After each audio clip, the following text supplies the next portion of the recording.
আয়াত ৪৯ আহাউলাইল্লাযীনা আকসামতুম লা ইয়ানালুহুমুল্লাহু বিরহমাতিন উদখুলুল জান্নাতা লা খাউফুন আলাইকুম ওয়ালা আনতুম তাহজানুন।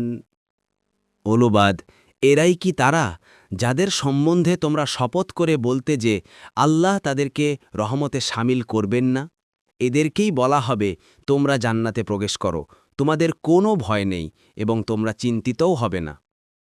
তাফসীর ১ নং ফুটনোটের বিবরণ।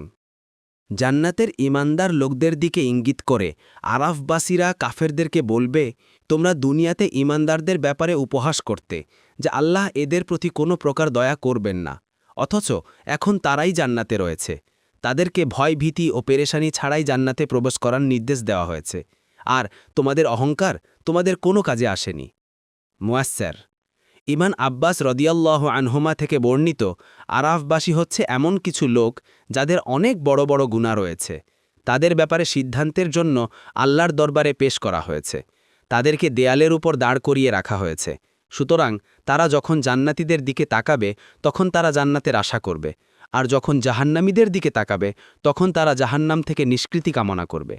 অতঃপর তাদেরকে জান্নাতে প্রবেশ করানো হবে। আর তাদের ব্যাপারেই আল্লাহ তাআলা বলছেন যে, হে জাহান্নামবাসী, তোমরা কি এই আরাফবাসীদের নিয়েই বলতে যে আল্লাহ তাদেরকে তার রহমতে প্রবেশ করাবেন না? হে আরাফবাসী, তোমরা জান্নাতে প্রবেশ করো, তোমাদের কোনো ভয় নেই ও চিন্তা নেই।